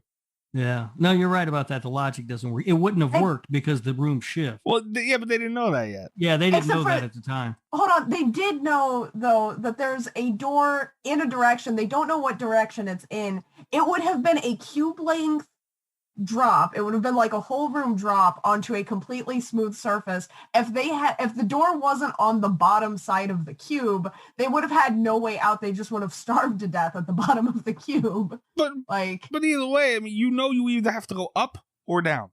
I don't know what there is to crack anymore. Like, it's literally, you figured it out for the most. Well, they thought they did. Like, that baffled me. I was sitting there like, is he fucking kidding me right now? Go down. What the hell? The logic, that pissed, like, see, I think that's what it was. It pissed me off in the beginning, and then I'll admit, I started coming around a little bit. I was like, okay, this is getting better. And then and I'm like, is he fucking stupid? Like, what the hell is there to crack anymore? You just go one or two directions. That's really all you can do, right? I don't know. Yeah. Yeah, no, that makes sense. Like I said, though, it wouldn't have mattered ultimately because the cube shifted and they didn't realize it, but they didn't know that at the time. Yeah, the math stuff kind of hurt my brain a little bit. The math stuff made me really paranoid as a kid because I was not great at math. And I was like, if I'm ever in a life or death situation, I hope it's a reading puzzle. Yeah, it was like I did kind of chuckle that I was watching a horror movie and Googling prime numbers at the same time because I couldn't remember exactly what the hell they were. It made me better at math though, because like when we finally, because I saw this, I saw this too young, arguably. It explains a lot about why I am the way that I am. But when we finally got two prime numbers in school after that, the teacher's like, does anyone know what a prime number is? And I was like, it's the thing that you have to check in the Cartesian coordinates so you don't die in the cube. And she's like, what? So you saw this movie before you had gotten to prime numbers in school? Yeah, I did. Wow. That's probably too young. Sure. By like a few years. Yeah. Now your mom listens to this show, so you're probably telling on yourself. Oh, she knows. Okay. She had to pull my uncle aside after that, and they had a little talk about what I was allowed to watch and not allowed to watch as I was watching Hypercube. Yeah. So that was a little bit eye-opening. It was like horror movies are amazing immediately into not all horror movies are great. So that had to suck too. Like you were so into this one at such a young age, and then you will probably watch that and you were like, what the fuck? I was very confused. She found out the dice roll that is a sequel in horror movies very young. I was a lot more innocent back then, though. I did think that maybe I didn't understand Hypercube. I kind of put that blame on myself. And then it wasn't until like years later, I was like, I'll watch Hypercube again. And then it's like, oh no, this one just sucks. Yeah, it's just not good. Yeah, I don't know. That really aggravated me. Like, and it's just one of those moments of pure stupidity where it's like, okay, well, if you're going to be this dumb, then why am I paying attention? Except for it's not, though. Because So they had the lighting, like we had the lighting effect to see how expansive it was, but they couldn't see any of those lights. For them, they had no idea what was over on the other side. They didn't know if they needed to move over to get to a bridge or a passage or the door. Like, we have more information than they had. They still had, obviously, they couldn't go in 2 directions, but that's still 4 directions to try and figure out where the bridge is. If you go down, there's no way back up. If you go any other direction, you could be wasting time. And they still hadn't figured out exactly what the deal was with which rooms are trapped or not. Well, yeah, it would have been a pain in the ass getting, wherever. Yeah, I agree with that. But, I mean, you at least have a general idea. I mean, there's really no more code that needed to be, as far as they knew at that time, needed to be cracked. I mean, you just got to go room for room along those walls one way or another till you find a door. And I don't know. It just annoyed the hell out of me. I don't know why. Like, it was just I don't know if you, I maintain this. I think that makes sense to me, because it's like, if you have like a complex math problem and you're able to solve it and you're like, okay, so all we have to do is go this many cubes this way and we're out. And then you get that many cubes this way and you're not out. It's like, okay, so I got the problem wrong. Don't you want to figure out what the answer is? Like, before you potentially risk your life in more trapped rooms? I don't know. I would look at it as, okay, well, that didn't work. We're against the wall. Let's work this wall and see what we got to do. I don't know. It was just... It was such a bizarre fuck. Like, I didn't understand. Like, that's the thing too. Like, I don't know if you guys did. If you did, I owe you fucking dinner or something, because I could not keep up with what the hell they were talking about with figuring this shit out. So it's like it made. No. That was like in a foreign language to me. I was just like, I just had to accept it. So, like, okay, she understands math. Right? Yeah. I have no idea. Yeah. Right, and I get that, but we're not supposed to understand it. I fully understand that, but. It's like, it's a concept you don't understand already. So it's like, it's easy to get lost in it, and kind of, as a viewer, as I was like, okay, well, I don't understand. So I don't know what they're doing. It's like, I don't know. Hold on. I definitely think that you're supposed to understand at least the basic premise of what's going on with the math in Cube. I get that, but I'm saying... No, you don't have to. I can vouch for the fact that you don't have to. Well, you don't have to. Like, I didn't when I watched Cube, obviously. But, like, as an adult, those are all... That shouldn't be a foreign language stuff. Like, I think the logic is pretty trackable in Cube. Then what is it, though? Because they lost me. I was like, all right, she knows numbers. She's figuring the shit out. That's as far as I looked at it. No, I'm with you on that one, Mikey. I didn't care. Right, it didn't matter to me. I just felt like I just trusted what the character said. Agreed. Yeah. Yeah. But Kat, so then break that down for us, because I'm lost on it. Which part is it the factors? No, just the whole thing in general. Like, what was she doing to... Like, I gave up very quickly on trying to even keep up with what she was saying had to be done to figure out. Like, I have like Rob said, it might as well have been Japanese. Don't say it. I'm having a tough time not saying it. Don't say it, dude. Nobody say it. Somebody say it. Nobody say it. It's gonna get bleeped anyway. Goddamn, leave me alone. Yeah, no, I mean, like I said, I got the basic gist of it. Like, she was doing something and those were giving her coordinates as to where they were in the cube. That's all I needed to know. I didn't, you know what I mean? Like, how she did it, I don't care. It's magic or math or whatever. It doesn't matter. Yeah, I mean, I agree. I understand that. I'm not saying we needed to fully understand. I'm not knocking them for it. Don't get me wrong. I'm not. But I'm just saying, with something already confusing, like, it threw me off slightly, because it's like, all right, I don't know what exactly went wrong. So it's like, I don't know how the hell they're going to figure out how to fix it. And that's where I was with that whole situation. Yeah, I mean, my solution to that is just let the smart girl fix it. That's what I would have did. Yeah. I think we should do an escape room together. The 3 of us and a math person. I've always wanted to do one of those, but I never have.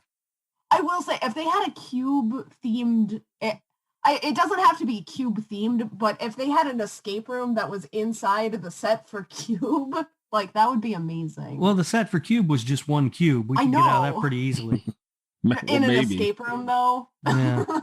I'd be the guy pissing in the corner because there's no way I'm figuring any of that out. I've always wanted to do an escape room, but yeah, I've never done one. I Sounds almost like fun. did one twice, but the lines were absurd. So I went to a bar and got drunk. That was my escape room. Hey, we should all do that together. Yeah, that sounds like that'll work. I feel like it would just be me and Rob like standing around watching Kat do everything and figure everything out. Is how it would go. Probably. I don't know. It's kind of cool too because it does have that escape room aspect. Now that we know we have those years and years later, but looking at that way is kind of cool too. Look at that. This movie gave us Saw and Escape Room. It was so far ahead of its time. The two best things in life. Saw and escape rooms. You have no idea how much me finding out this is a Canadian film dropped it for me. Like, you really don't. No, which is funny because you love Jason Takes Manhattan, which was filmed in Canada. Don't remind me of that. Come on. They took your beloved city and they were like, nah, we'll just do it in Vancouver. It's the same. Disgusted. I'll never forgive that franchise for that. But still, it was an entertaining movie. Some guys walking around on set eating a bunch of poutine. Yeah, saying A. Yeah. Poutine's fantastic, by the way. I don't know. My Bloody Valentine was another one. It broke my heart when I found out that was a Canadian film. Yeah, I don't know how you could watch that movie and not know it was a Canadian film. It is the most Canadian film of all films. Yeah, I'm not very observant, Rob. All right. And the accents alone and all the Moosehead bottles and signs. Again, not very observant. Leave me alone. Yeah, that broke my heart. I don't know, man. It had see, they did a good job with as far as the budget. Even though they didn't, you guys pointed out, it didn't really have to waste it on sets or anything exactly. So they played it smart. I'll give them that. Kat had mentioned the effects look great. They did the practical effects on the damage and everything. They look great. I feel like the spikes and stuff were a little underwhelming. The spikes? Yeah, like all the, the shit that popped out and like the soundproof thing and all that. Yeah, they didn't. That was another effect I didn't think looked great. That's true with like any kind of digital effect though. Like it's not gonna age well. True. Because like look at Hellraiser, the practical effects, perfect. Right. The lightning. Yeah. Although that CGI knife in Scream 4 still looks good. Oh no, son of a bitch. It looks so real. They could have almost used a real knife. By the way, not to go off on a Scream 4 thing, but I seen somewhere, I forget where. I don't know if it was a trailer. I think it was a trailer. There was part of a trailer where the blade for the knife was missing. Because I guess they didn't add it into the trailer because it was a part of the CGI. Yeah, so, but I did see where the CGI knife was cool. All right, because I did look. It's dumb. No, it's not dumb. Why spend $20 on a prop knife when we can spend $5,000 on CGI? Because I looked into it after the fact. You'd think I would have did it before. It looks way cooler. All right, it's shinier. It's cooler. Okay, I stand by the CGI knife. I hate that knife. I hate that knife as much as you hated the knife. I was just gonna ask which knife is worse. See, if they had a fucking CGI knife, there wouldn't have been a problem. I wouldn't have had to go off about it for fucking 20 minutes. Anyway, I'm not gonna knock them on it too much with the spikes because I did kind of think it was by design for them because there were a lot of parts of this movie where it was very sleek. Like the cube is very, I guess neat is a good word. It's a very sleek look to a lot of stuff. So I do think maybe that was the design that they were going for, where very thin blades and, I could see that. So, I'm not going to take them down too much for it. Yeah, that was, I see, like, to me, that sequence with the quiet room or whatever, the room that was sound activated, was the perfect example of why this movie is so awesome. Like it's just so tense while they're all trying to make their way through that room. Like they know they can get through if they can be quiet enough to not activate the trap. And it's just so tense watching them go through.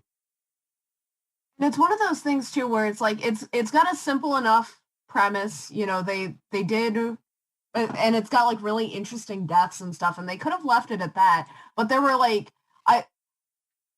and again, coming into this one really early into my horror movie career, there was just a lot of stuff that I hadn't seen yet. But this was like having that moral dilemma in there where Holloway really wants to take Kazan, and you know that Kazan is probably going to be the loudest in the room, you know? Yeah. And that argument for not losing your humanity in a trap like that, you know, they took that extra step and they had dilemmas like that. And, you know, I'm not going to say they executed it perfectly every time, but I like that they made the effort to make this just like a little bit more complex than like, oh, hey, we have this really cool set and a drawing board of cool ways to kill people on screen, you know? Right. Yeah. And they did do a good job with illustrating that too. Like, they were saying, Levin was saying, we'll come back for him. We'll get out and we'll get help and we'll come back for him. And Holloway's like, no, you know, that's not true. We're not, you know, but she was trying to make herself feel better about leaving him behind. Yeah. Let's talk about that whole thing for a minute. 'Cause you guys really are not gonna like me. I didn't feel like that the silence cube was tense enough. What? Yeah, I get it. The situation, yeah, I fully understand. It was cool. That was one of the parts of the movie that I liked. I feel like it could have been a little. I don't know what it was missing, so it's like hard for me to really go on about it. But it just felt like something was missing to me. You're giving me a headache. Do you understand things? I do understand most things. I don't know. All right. I don't know what it was. It just. If I was watching it, and I was like, okay, this is really cool premise here. Let's see how they do it. And I don't know. It's just something about it. It was missing something. See, that made me so tense because it's like, you know that it's sound activated. You don't know what decibel activates right. it. Doors are programmed not to activate it, but like you don't know if the sound of like, because they had to swing from bar to bar, and it's like you don't even know if that sound is going to be enough to just skewer someone. And you've already seen a guy fall to cubes. Yeah. Yeah. And the yeah, and like Kat said, you've got Kazan there, right? You know, you never know when he's just going to blurt something out. I think the fact that like if they had gotten skewered, I think the effects would have been very similar to that opening sequence. But it's like they show us that right off the bat, and then they got us all emotionally. The timing of the silence room, I think, is really important because they had gotten us kind of emotionally invested in whoever you find yourself emotionally invested in, which is something I want to cycle back around to because I think they have like an interesting cast where it's like whoever you're rooting for, there are different people that you could root for in this movie. But it's like, I do think it's really interesting. They get you kind of invested. They have this moral dilemma, you know, you can see that they're at ends with each other, but they're like compromising. And then it's like the stakes have just literally been raised. And then you're like, you might see it again. You might see another one of these like skewered from multiple directions death where there's just nothing left but pieces of person at the bottom of one of these cubes. But this time, you know whoever's going to get caught in there, you know? Yeah. And watching Holloway go like back in to the room after she had gotten out so she could get Kazan was like, I don't know. It was very tense for me. Yeah, I thought so too. Would you guys have taken Kazan with you? Well, I wouldn't have gone. I would have just been like, no, we're not, that's stupid. I'm not going through that room. I'll find another way around. So it wouldn't have been a matter for me. But what if you had to? Would you have taken him, Rob? Or would you left his ass? You got to take him. I really like to think that I'm the kind of person that would have taken him. And it's one of the reasons why I like movies like this, is because it's an interesting thought experiment, because it's really easy to be like, I 100% agreed with Holloway. I liked Holloway more as a kid than I do as an adult, which is kind of a weird realization. But like, I couldn't imagine, like not taking him, not wanting to take him. But then it's like, you don't really know what you do in a situation like that until you're in a situation like that, Yeah. Not only would I have not taken his ass, I would have felt bad about not doing it, but not only would I have not taken him, I would have put him in a whole nother fucking cube before we even went and tried that shit. That's what I would have did. I would have made sure the other cube was safe first. I would have did that. And I put his ass in that cube, and then we'd go down on the other one. I would have felt terrible. It would have weighed on me. I'd have lost sleep over it. But you know what, man? That was a balls of, like, you just don't know. And he was the wild card factor in it. And yeah, that was a nice little moment. All right. Well, now I know who I can count on in a tight situation. They don't even know him, turned out I would have fucked myself because he was their saving grace in the end, but Yeah. See? The cops' turn was kind of cool too. Yeah. It was slow. You can kind of tell he was an asshole, but then it's like, you think he mentioned he wants his kids and he's got all this stuff, so it's like maybe he's just hell-bent on surviving, and then he just turns full-blown asshole, and that was kind of cool. That was one of like my first movie betrayals also, because it was like I was so relieved when Holloway when she reached him and when she got up there, and then he just drops her, and it's like, oh my god, that was intentional. He killed her. Yeah, well, they had the scene before that where they get into it and he slaps her, and so you could start to see, she was getting to him, and then he had the chance to get rid of her, and I think when he finally did it, then after that it was just, he was completely off the rails.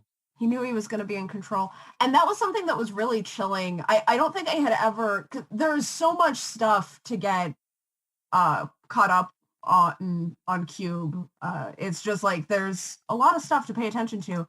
But this last rewatch, I don't think I'd ever realized like just how chilling Quentin is as a character, because she calls him out on a bunch of stuff, and I had always kind of either I had never put it together or I didn't remember just what an asshole Quentin really is. Because it was like, she calls him out on all of this stuff. And she suggests that he like hits his wife and his kids, and he gets like really mad and defensive about it. But then when he's really lost it later on, he says, there's a line in there where he's like, she was spying on me. She knew. And it's like, what did she know? Oh my God. Like the implications of that one line are like really chilling when I don't think I'd ever realized that before.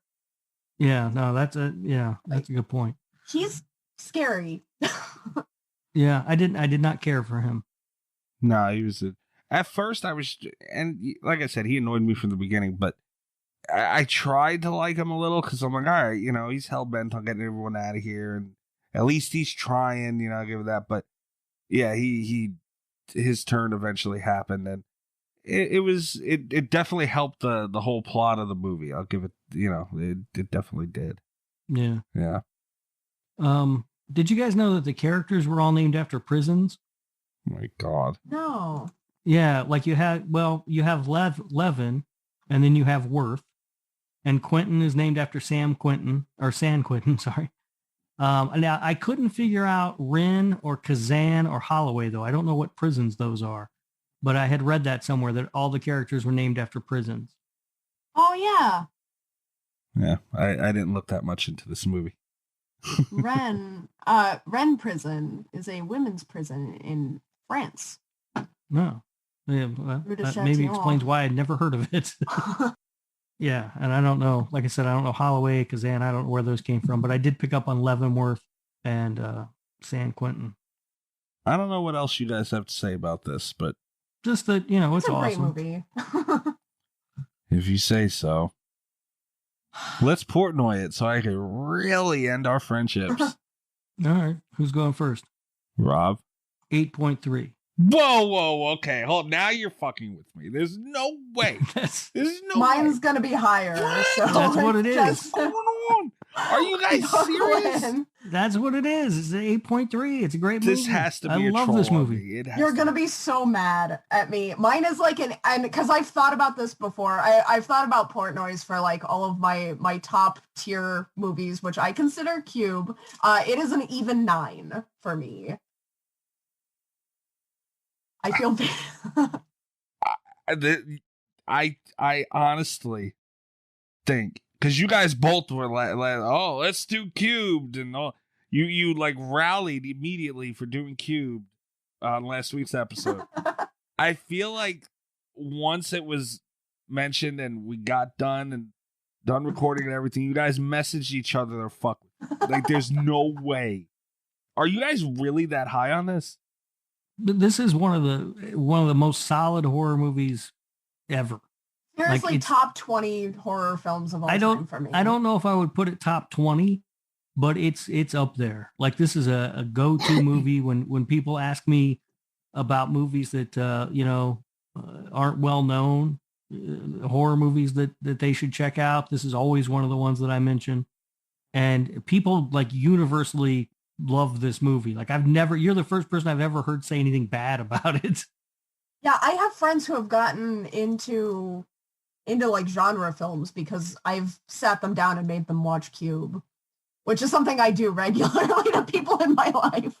That's something else you can do with that man you pick up at the bus station. Oh my God. Cube and Saw. Yeah. And then you can propose. Propose. All right. You guys ready to hear this?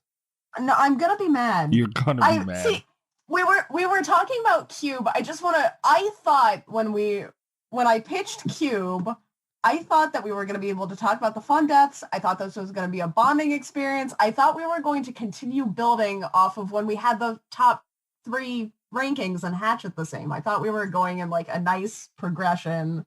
And now I'm just going to be mad at you. I couldn't fathom that any of us would not like it. Well, someone dropped a How clutch bad is and you turned that. It's bad. It's bad, Cat. And I feel bad. I really do. I just want to prefix this by saying this is not me being an asshole.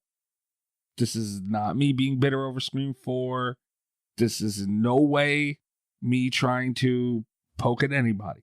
This is a genuine rating, and I mean no harm by this. I give it like a 3.8.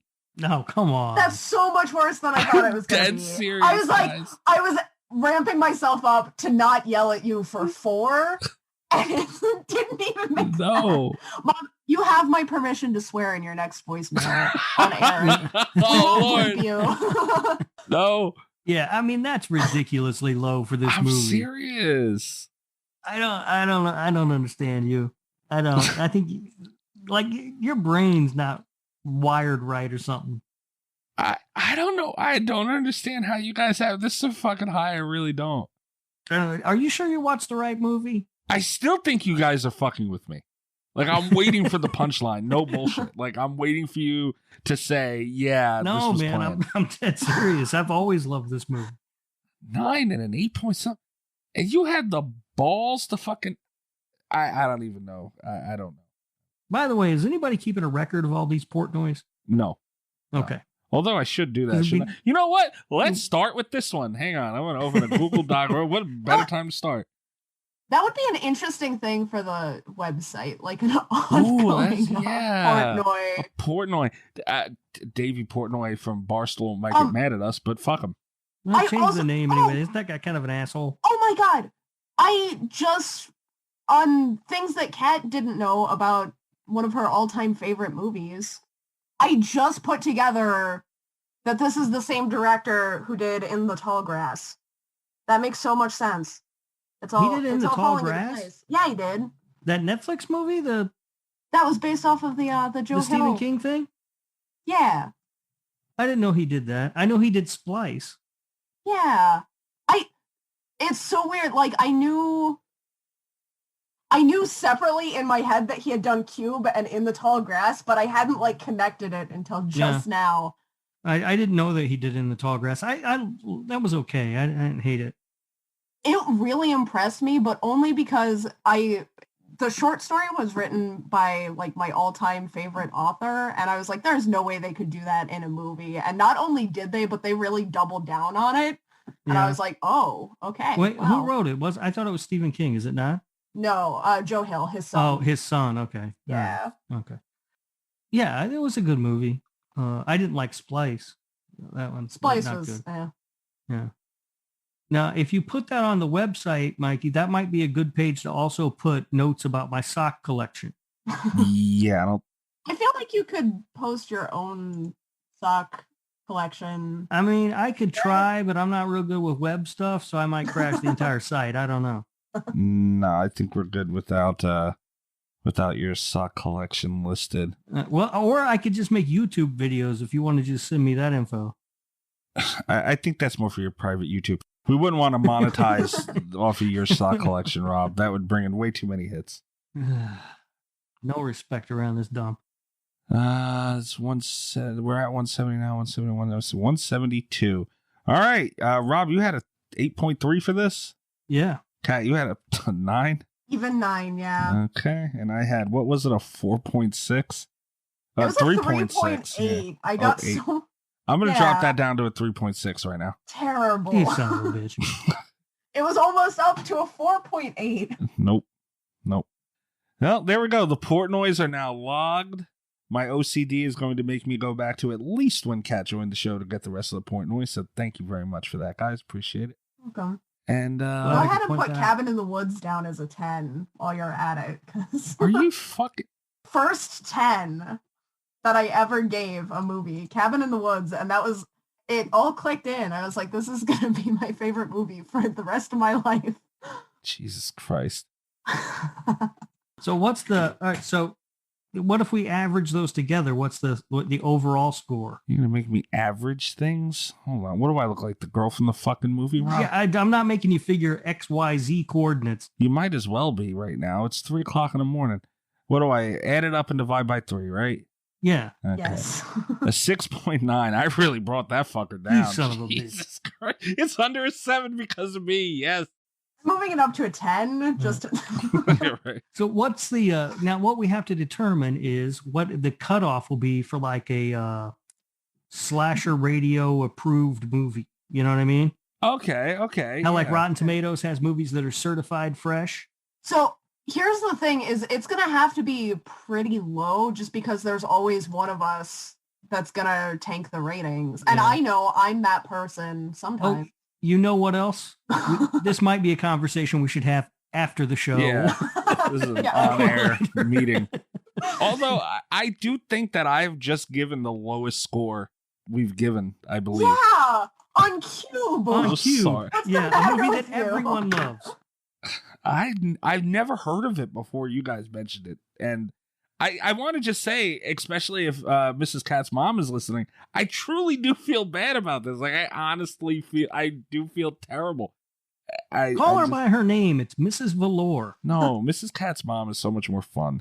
It's actually Mrs. LaChance. See, Rob, you bastard. You didn't even get a name right. Shame on you. My family has all the French names. Wow. Yeah, you are extremely French. Oh, are you French Canadian, Kat?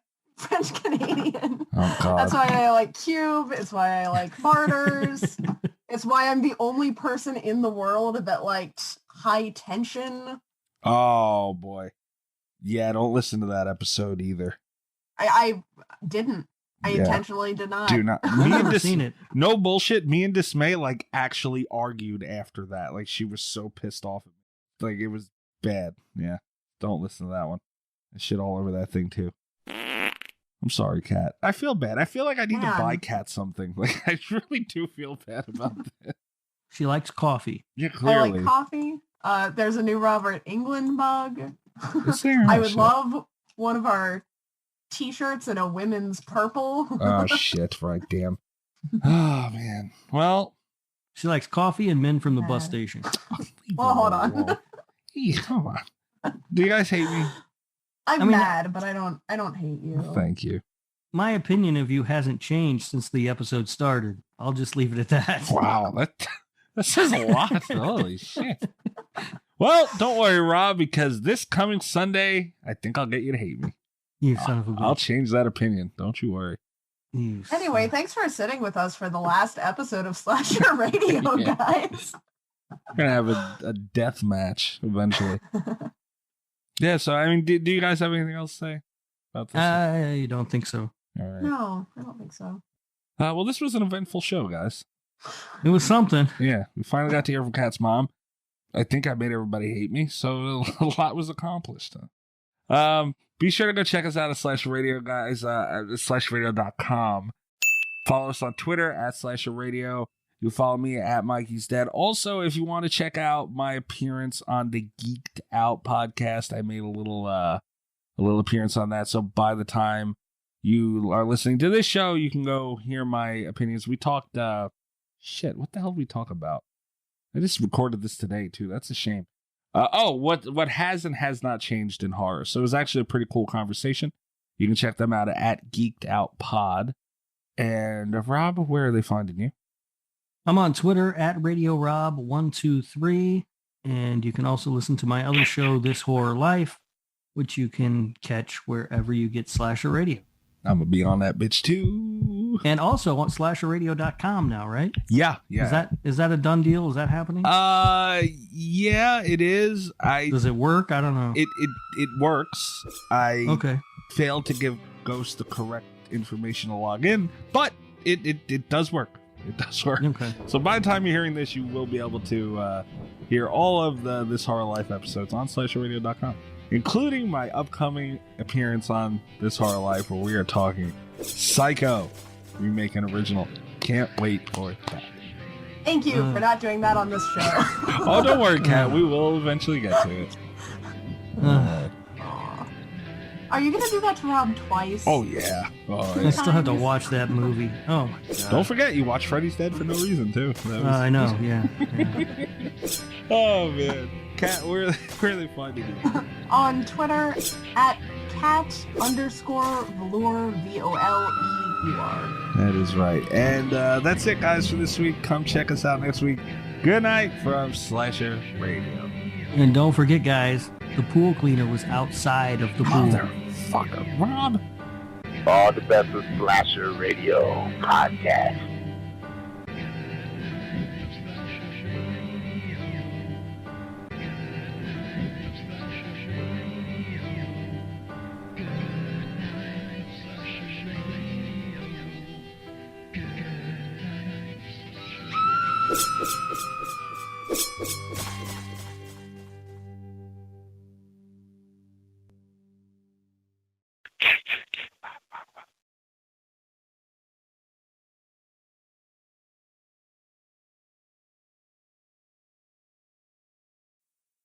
Come on.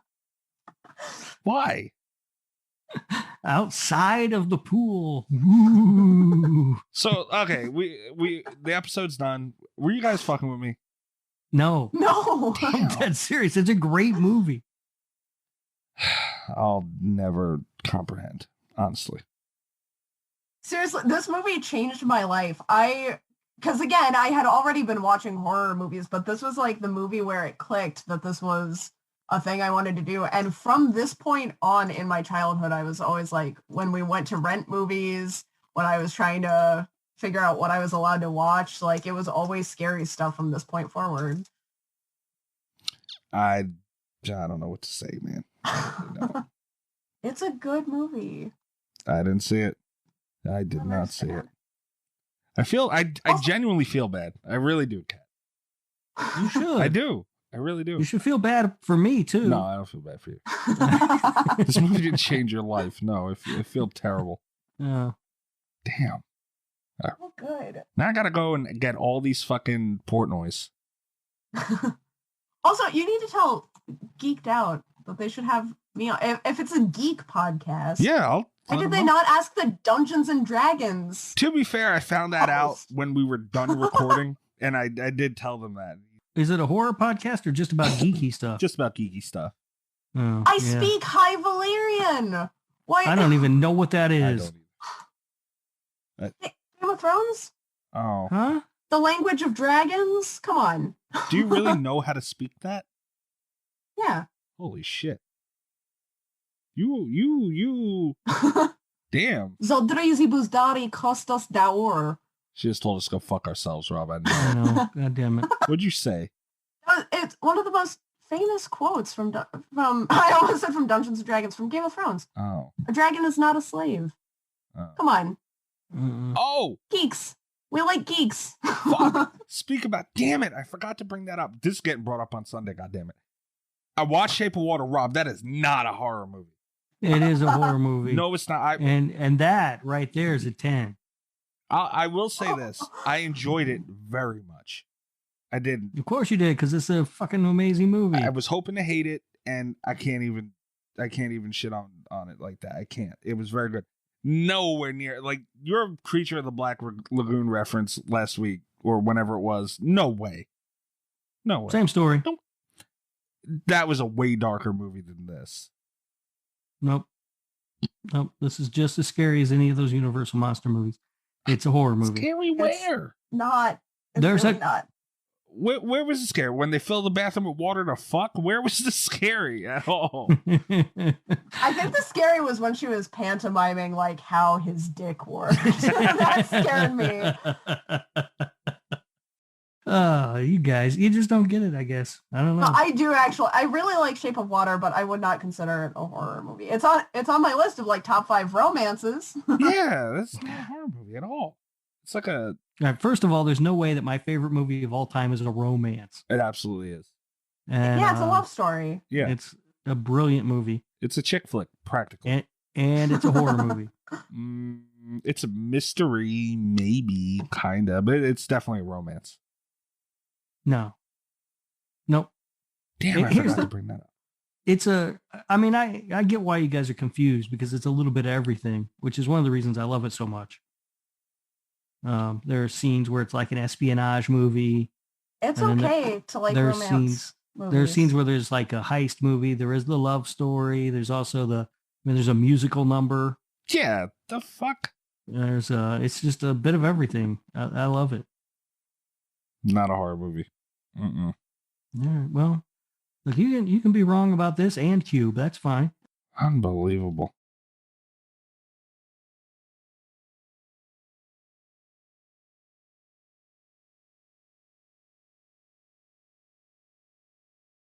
Because now I got to go find out what the fuck you said about me. Well, I'm sure I'll be retweeting it. Rubber came up, so. Oh yeah, it's a good movie. You can see where that goes. He didn't agree, so I kind of like the guy.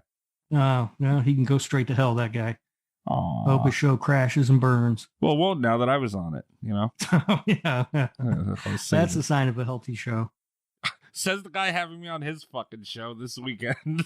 Hey, that wasn't my idea. I can guarantee you that. You enjoy my company. Nothing about Sunday was my idea. Hey man, I wipe my feet at the door and I'm very nice when I'm on your show. Speaking of pissing off Rob and having people on shows, I gave Ghost a standing invitation to come back me up on Hereditary when we talk about it. So. Oh boy. Yeah, but you guys just don't know anything. It's all right. I know quite a bit. If you're a podcast host, listen up, this one's for you. My name is Allie Jackson. I'm the host of Finding Mr. Height, a dating and relationship podcast that I've been doing for 4 years now, sharing my positive and practical approach to dating that's built on my own life experience. And I wanted to share another experience that I've had, my secret behind monetizing my show. It's called Red Circle, and I was just telling my colleague about how much I love their platform. With Red Circle, not only am I getting a seamless hosting experience, but I also love the support I receive in ad sales. It's not just typical ad sales either. It's targeted opportunities based on my show and my life. And the platform is super simple. You just set your preferences and Red Circle matches you with sponsors that align with your show. You can vet every opportunity and their platform gives you great analytics. More recently too, my Red Circle team has brought me opportunities outside of my podcast on social media to really augment the podcast partnerships, bring them full circle. I just can't recommend them enough. If you want to give it a try, go to redcircle.com to get your free trial. That's redcircle.com for a free trial.